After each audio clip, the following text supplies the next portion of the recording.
Republican side, I think the race is wide open. I keep trying as a participant and a spectator to see who has the most likely chance to win. And I can't figure it out. I mean, a couple months ago it was Michelle Bachmann. Then a couple weeks later it was Rick Santorum. And then it was Herman Cain. And then it was Rick Perry. Then it was Newt Gingrich. But I don't think, I think we've come to the point now with 3 weeks to go in New Hampshire that the race is wide open. And I'm going to ask your organization, like I'm asking all of New Hampshire, to send a message to Washington. I think Washington is broken. I think it's run by politicians who are corrupt in their actions. I think the people they serve are themselves. I've yet to meet a politician in Washington over the last few years that didn't, within the first paragraph, talk about re-election. Rather than talk about our children or our grandchildren or our future, our energy policy, our immigration policy, our fair trade with China, rather than talk about budget reform or tax reform or health care reform, they talked about re-election. And I think that's driven by the cost of re-election and the fact that they have to make a deal with special interests. And if the Tea Party stands for something, from the beginning, it was take us back to our freedom and our liberty. And the biggest oppressive thing in D.C.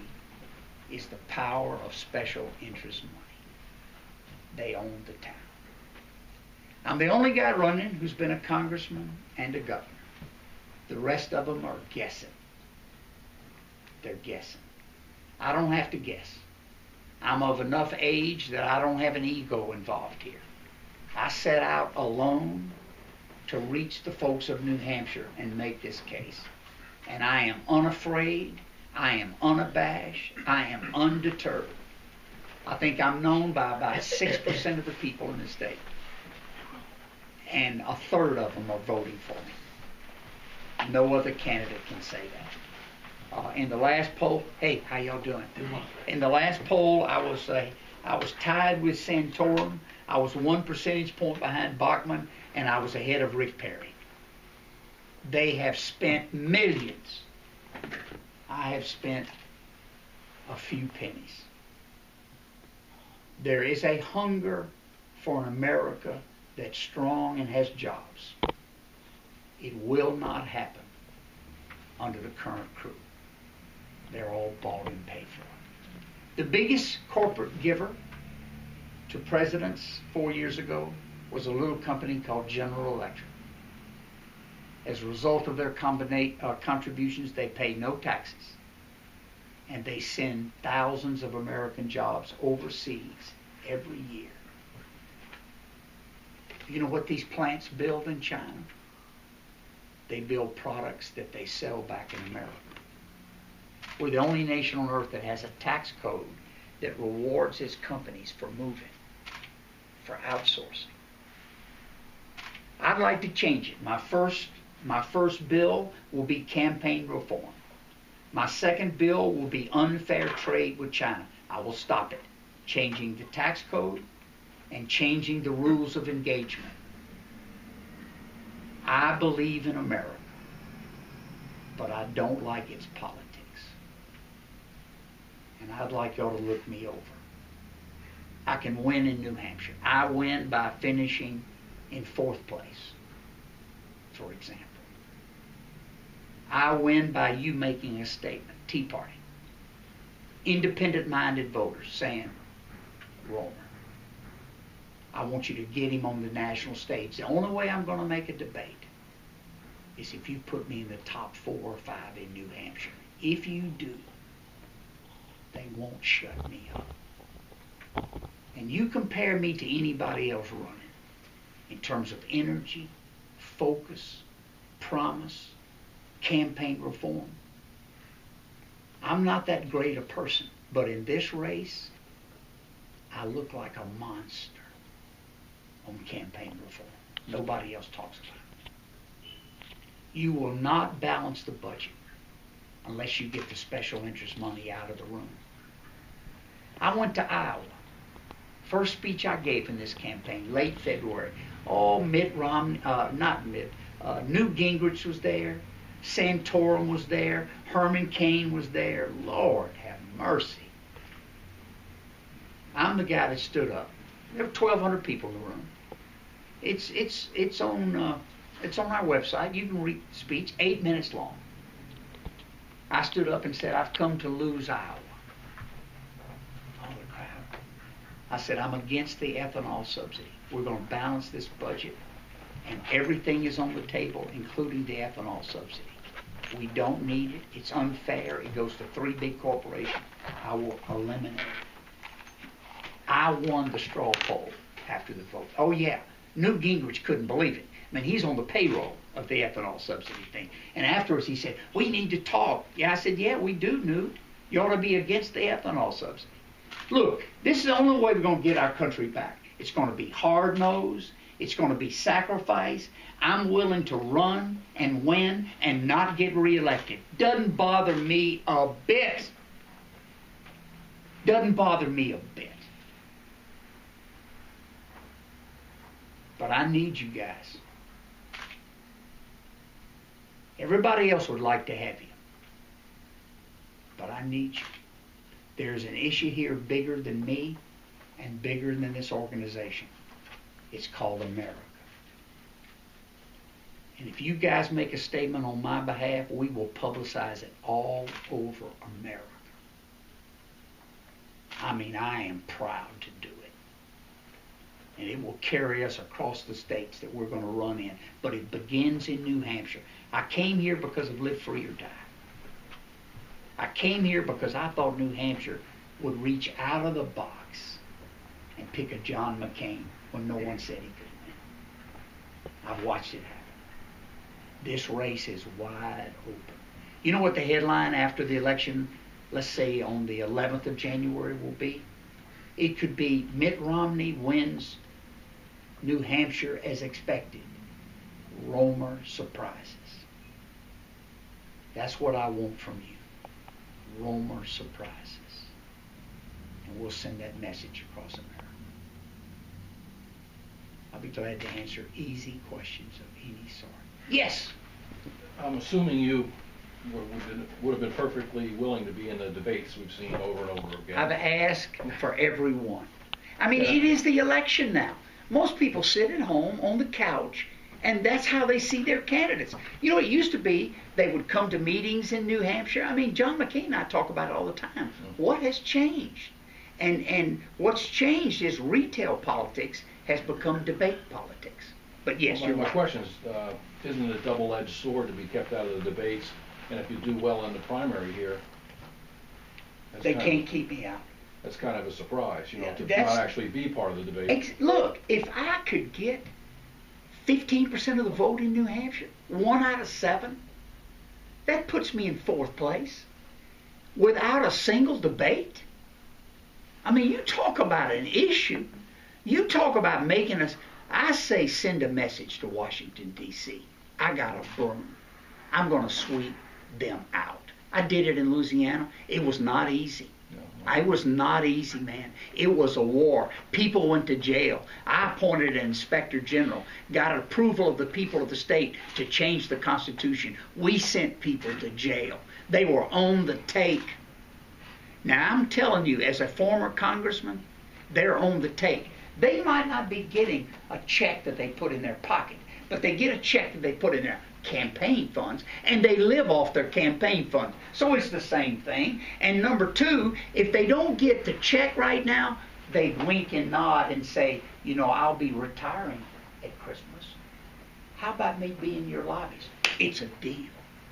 I know members of Congress right now who are planning on their retirement, and you know what they're going to be? Lobbyists in Washington, D.C. I call it the capital of corruption. I'm not making this up. I'm not a guy running for president who's never served before. Look, I've been lucky in my life. I've been elected to Congress 4 times, and they said I couldn't win. And I beat an incumbent congressman. And I beat him on this issue. He was headed for being a lobbyist. And I called him on it. And it was a war. And we won. Same thing as governor. I beat an incumbent Democrat governor who had been elected 3 times, never lost an election, corrupt as sin. In fact, he just got out of the jail. He just got out of the jail. So I know the war of reform. It's not, I'm not surprised that the other candidates don't take it in the Republican process. I'm not surprised. They want to be liked. They want to be written up in the media as to how smart they are. But they're on the take. They all have super PACs. Do you know who gives to Mitt Romney's super PAC? You don't. Because it's hidden by law. They don't have to report it. Do you know how many PACs Newt Gingrich has? You don't know. I mean, I've done the research as to how he started in the race. He had a PAC where 9 men gave him $300,000 each, $2.7 million, to run for president. Is that the way we pick our president? You know what the law says? $2,500. That's the law of America. They all get around it. I changed the law in my mind. $100. No PACs. No super PACs. I can't win with my pretty speeches. I need people. I need plain people. I need working people. I need the people that Theodore Roosevelt said built a great nation. Plain people. He asked the Republican Party 100 years ago, are we going to be the party of privilege and Wall Street? Or are we going to be the party of plain people who built a great nation? Wow. America's in trouble. Measure it however you want. Unsustainable debt, unsustainable trade imbalance, loss of manufacturing jobs, no new jobs for our kids, an education system that's average. It used to be the best in the world. We now rank 11th. Wow. What's going to change? Getting rid of Obama? I'm for getting rid of Obama. But that's not good enough. I dream higher. I dream of more than getting rid of Obama. I dream of rebuilding a nation. I dream of people like you coming with me to run Washington. That's my dream. Now some people say, oh, it's a nightmare, buddy. It won't happen. They always say that about me. It won't happen. But before this race is over, I'm telling you, we'll be the leader. And you guys can play a key role.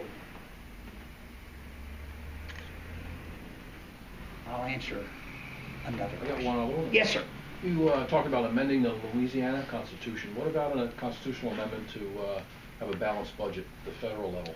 I wouldn't support that unless we had a 2/3 vote required. Okay. Okay. If you put those together, I'm with you. I think it's in our best. As a banker, as a businessman, as a small businessman, we must have some discipline in Washington. I wish I could snap a finger and do it. I wish we could have the voting public be fully, but we need some discipline. Louisiana, you know, I helped write the Constitution of Louisiana. We rewrote it in 1974. I was chairman of the Revenue and Tax Committee. I was the co-chairman of the entire convention. The people approved what we did, and we really cleaned our Constitution up. Now, the U.S. Constitution is much stronger than the Louisiana Constitution, thank God. And we don't need 20 amendments or even 3. But campaign reform might require an amendment so that we can declare that corporations are not people. They can't be drafted. They don't get sick from the flu. I don't think they are people. Mitt Romney disagrees with me, but I'll let Mitt argue his case. He's a corporate guy. I'm not a corporate guy. I'm a small business guy. And the way I look at it, corporations are a legal entity to protect the shareholders. So you can't get into their pockets, just the corporation's pocket. That's fine. I think that's, but they are not individuals. So we might need campaign reform in a constitutional amendment. But I definitely think we need a balanced budget amendment if we have a 2/3 vote required. Now, the reason I have that supermajority required is that if you pass a constitutional balanced budget amendment, the way the Congress will balance it is by raising your taxes. It's like the stalemate we're in right now. Have you ever seen such a circus as that we're in right now? There is no leadership. There's no plan. The president hasn't even submitted a budget. It's been years since he submitted a budget. He talks about taxes, and he has not submitted tax reform. Not a document that shows how he wants it. I'll take my word for this. If we don't have a supermajority to vote taxes, Congress will raise taxes and come back home and say, I didn't want to do it, but the Constitution required me to balance the budget. I went through that in Louisiana. The budget hadn't been balanced for 7 years. We put a balanced budget amendment in the Constitution. I tacked a 2/3 vote on it. We balanced it ever since, without raising taxes. What did you do with education? Did you change the language in the Constitution about it being a fundamental right, or what did you do with that? We did not. Our Constitution had already covered that. We had a good Bill of Rights in our Constitution. A guy named Woody Jenkins and Alphonse Jackson were the two of the 25 who wrote they did a great job. They were acclaimed for the job they did. What we did that was very controversial, but has worked for Louisiana, is that we began to test teachers. We began to find out which math teachers could teach math. It was shocking. It was shocking. Yeah, I bet. It was shocking, but we gave teachers who passed the test a 30% pay raise. We started treating them like professionals. We gave them educational opportunities. We asked them to be superior teachers, and we paid them accordingly. Those who couldn't make the grade, we helped them find other jobs. We brought our teacher corps down about 10% and spent more money on the remaining 90%. So your Constitution already had something like a thorough... We already had it. Okay. Yeah, we already had it. I know Mississippi didn't have anything. No, they had nothing. I always loved Mississippi because they were always below us in education. It made me feel good. You know, I can't say that anymore. Well, Arkansas was. Yeah, Arkansas was tough. New Mexico was bad. Yeah. West Virginia was bad. The states poor. You'll see are in the bottom 5. Louisiana has moved out of the bottom 5. It takes a while. We're in the middle third now. I'm proud of what we've done. I started much of that, but other governors have really built on what I started. A guy named Mike Foster, a Republican. A guy named Bobby Jindal, a Republican. Kathleen Blanco, a Democrat. So we became a 2-party state. I changed parties for that to happen. That's called reform. I mean, it's solid. It's how you build the foundation of a house. Now, Washington needs that. It needs budget reform, tax reform. But I'm making my case again that it won't happen. We send president after president, and nothing changes. I mean, Bill Clinton, my God, George W. Bush, my God, Barack Obama. I want a new strategy. Rather than send another politician, why don't we send a broom? Why don't we send a man or a woman who's committed to cleaning it up and who starts with campaign reform? Why don't you own the White House? You don't now. Goldman Sachs owns it. GE owns it. You don't own it. You don't own it. You're not important. They own a couple thousand Chevy Volts too, don't they? Yes, they do. Or they try to peddle those somewhere. I said in a letter recently, China, I know they'd love to have a Volt. You know, the government saved General Motors. From what? Itself. It's going nowhere. These bailouts are ridiculous. I believe that you need to compete, and that the consequences of not competing are that you have to start over, not be bailed out. Now, that's what I believe. That's the way I was raised. That's the way I've been successful, and I think America will be successful at that. But you live in a dangerous time now. You live in a time where the average man, average woman sees the big boys get bailed out.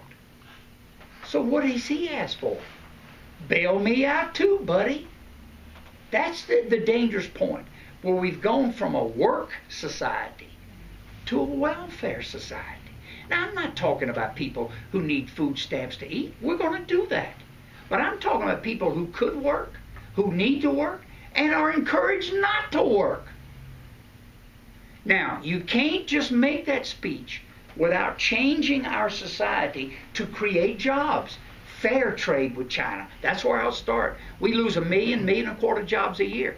Energy independence. That's another 1.3 million jobs a year. Small business deregulation. That's where the jobs come from. That's 2 to 3 million a year. I mean, there are things we can do to create jobs right now. The patent office. I mean, I would enhance government patent office. Here's why I would enhance it. Every patent pending has 3 jobs tied to it. That's the average in American history. And the number of jobs are going up. Guess how many patent pendings there are in the patent office? 1.35 million. Times 3 jobs, how many jobs is that? 4 million jobs. Obama has let the department slide by taking patent application money and spending it on other things. So, you know what the average wait for patent pending is now? 8 years. 8 years. We could do it in 1. 4 million jobs.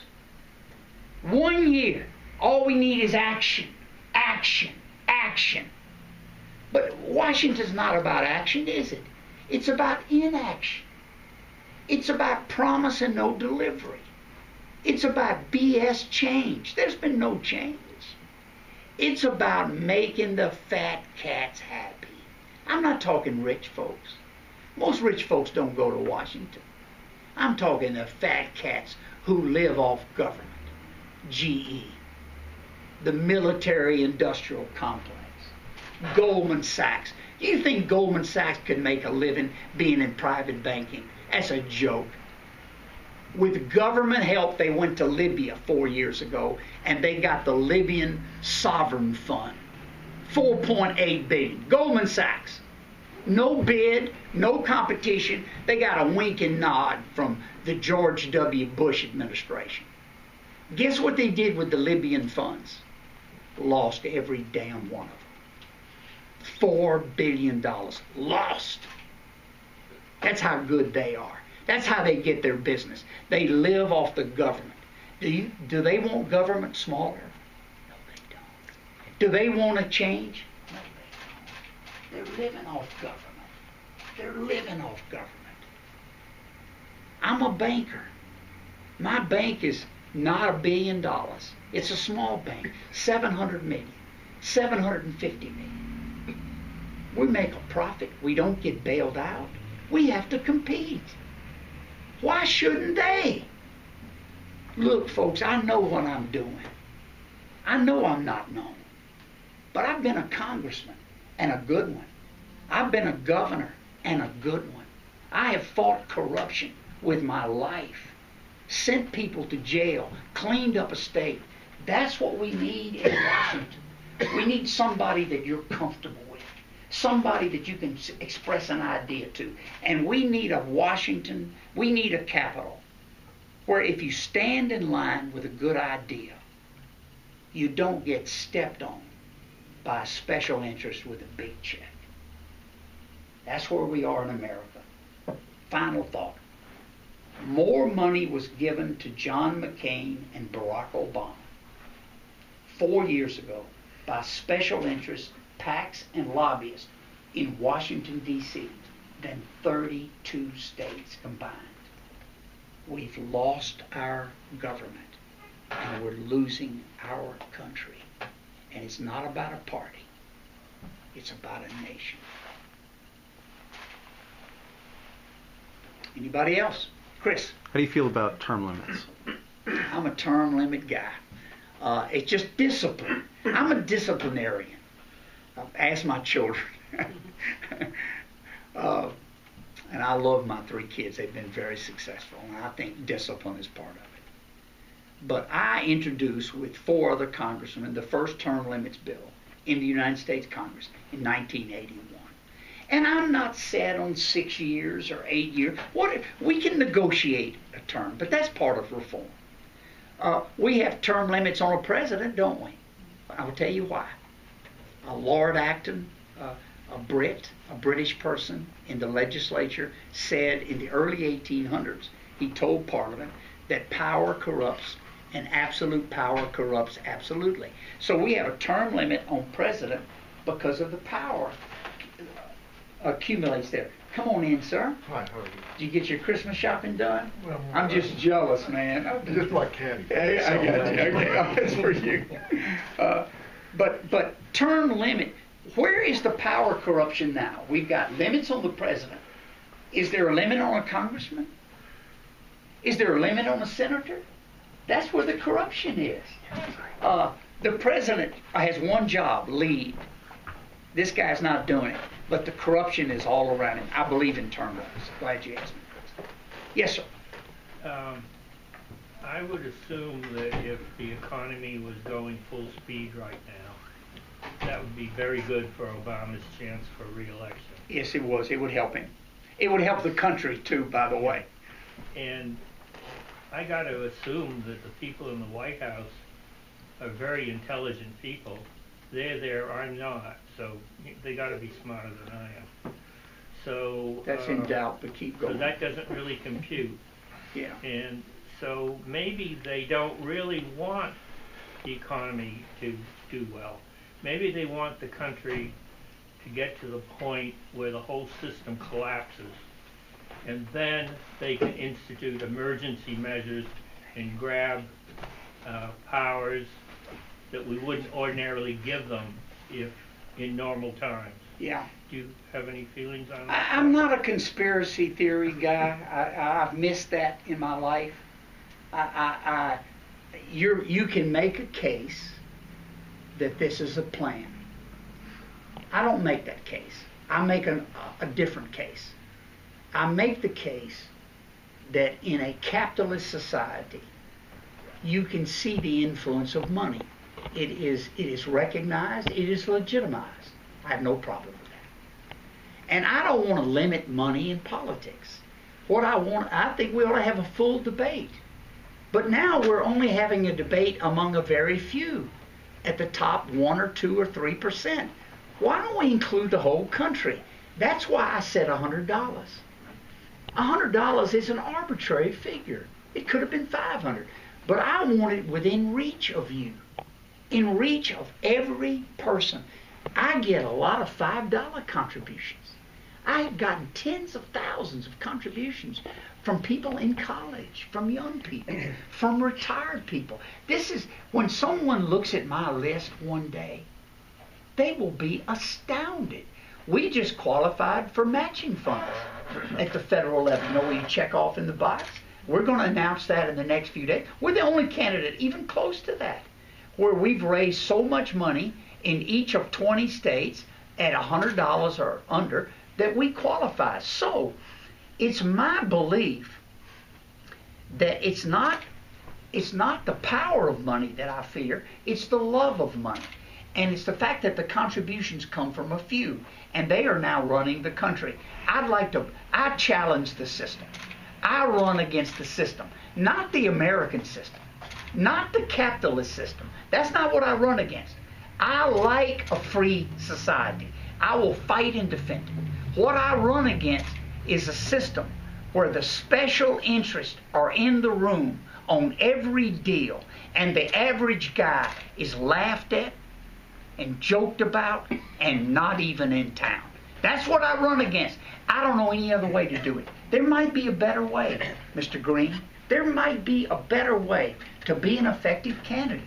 Maybe I need to get engaged again for 10 years and run for president for 10 years.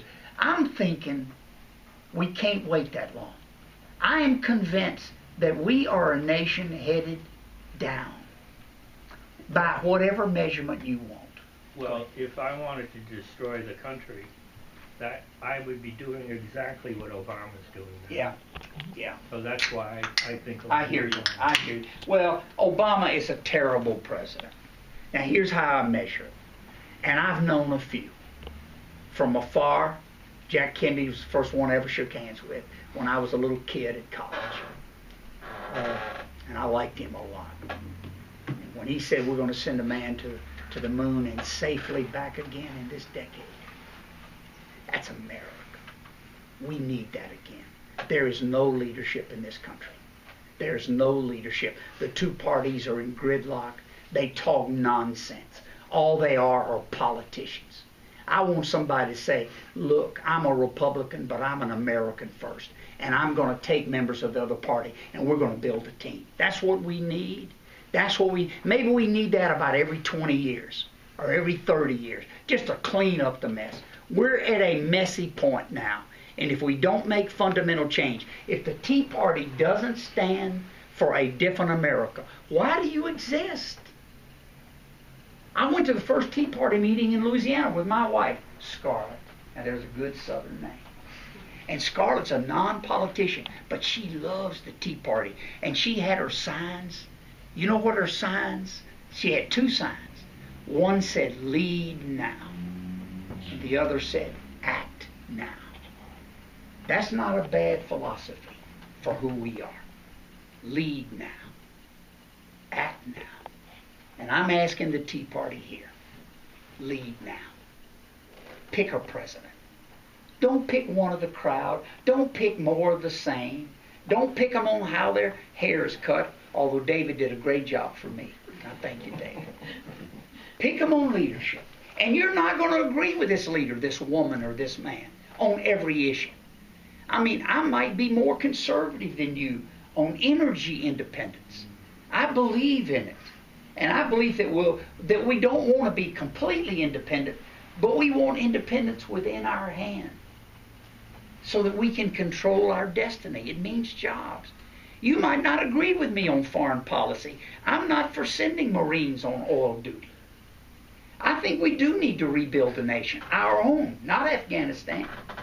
Nor am I a Ron Paul who thinks that we don't have a responsibility in the world, that we shouldn't try to help people who are trying to be free. It's in our interest.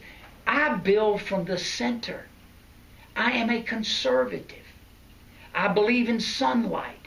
I don't believe in meetings behind closed doors. I don't believe the Democratic caucus in Washington is legal.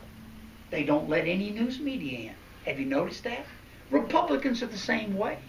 I used to go to those caucuses and move that we let the cameras in. You'd have thought that I was a traitor. It's the people's business. This is the people's business. Who represents the people? Nobody.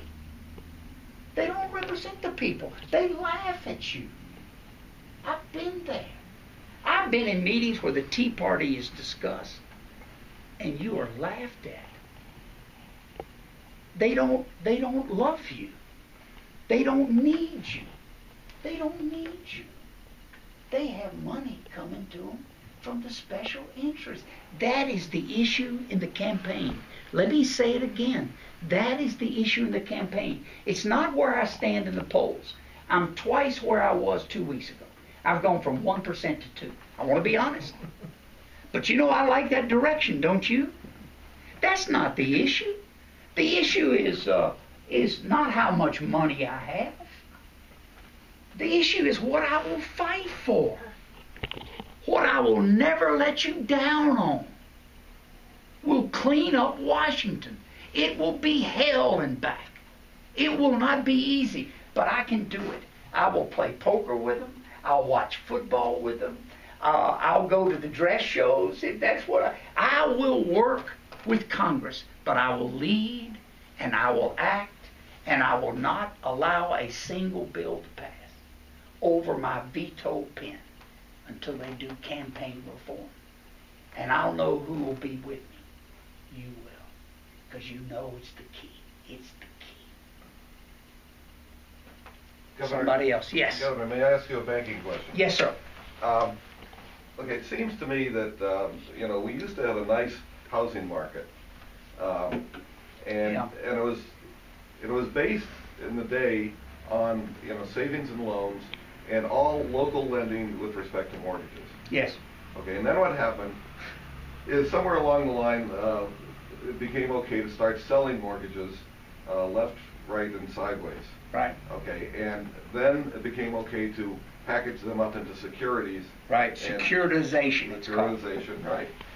And that went wild, and then there was interest in expanding the number of securities you had. So I think a lot of loans were let just to have more packages. Right. So my point is, okay, do you ever see us getting back to the local control of mortgages again? Is that something that you think is good or bad? Yes, I would start by eliminating Freddie and Fannie. These are two, they're called GSEs, government-supported enterprises, that the president, I remember Ronald Reagan said it, he was wrong. He said, these are not really government agencies. We don't guarantee their loans. Yes, they do. He's dead now, but I wish he would come back and look at what we've got here.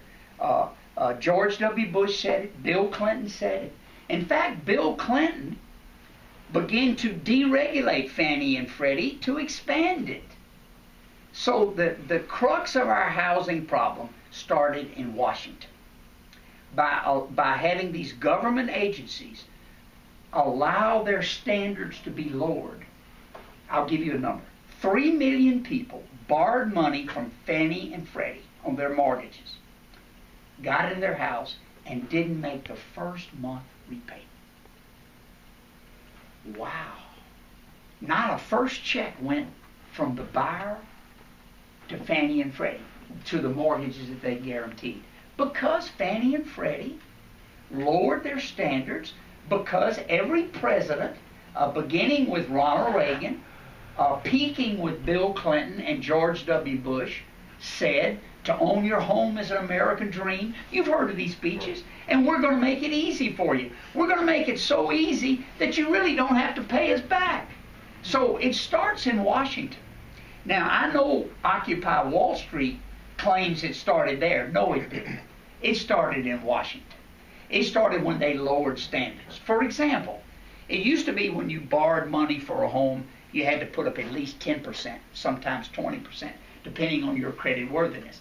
You know what the standard was in 2006? 0.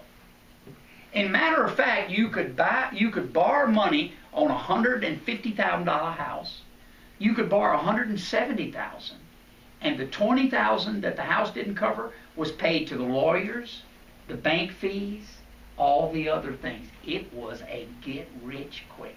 The American dream. Who could be against it? So Fannie and Freddie is where it started. Now they should be eliminated. Do you know how much Obama has pumped into Fannie and Freddie? $181 billion. And they're still roaming the halls of Congress. You know how much they spent in lobbying the last 3 years? $305 million. While this country's going bankrupt, we still have Fannie and Freddie trying to buy Congress and buy their way into a bigger job. I gave a speech in North Carolina. Didn't get any coverage in New Hampshire, but he got plenty of coverage in North Carolina, where many of the big banks are, okay? I spoke to the Bankers Association of North Carolina about 9 weeks ago, and the head of Fannie and Freddie were on the front row. And I talked about what I would do as president. You could have heard a pin drop. We will eliminate Fannie and Freddie.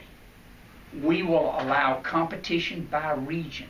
So each region of the country, every 5 to 8 states, will have a privately run, publicly disclosed standards for borrowing money. And banks can decide to participate or not, but we will eliminate Fannie and Freddie. Number 2, I would reimpose Glass-Steagall on the big banks. I would reimpose, you can't have a mortgage company, you can't have an insurance company, you can't have a securities company. That's the way it was in this country for 70 years. Franklin Roosevelt. I know some Republicans don't like him, but by God, what a leader he was on the banking industry. He saved our banking industry. And his chips were on community banks, just like you're saying, Main Street banks, small town banks. That doesn't mean they were unsophisticated. The bank that I'm associated with, that I founded, it's called Business First. It is very sophisticated, very fast, very high tech. It is the best, and it's less than $1 billion. So it's not how big you are, it's how deep you are. It's what you commit to your community. So the second change I would make, first is eliminate Fannie and Freddie. Second is I would reimpose Glass-Steagall. The Wall Street banks are going to fight me. They're going to try to buy off Congress. I'll beat them. Now you listen to me.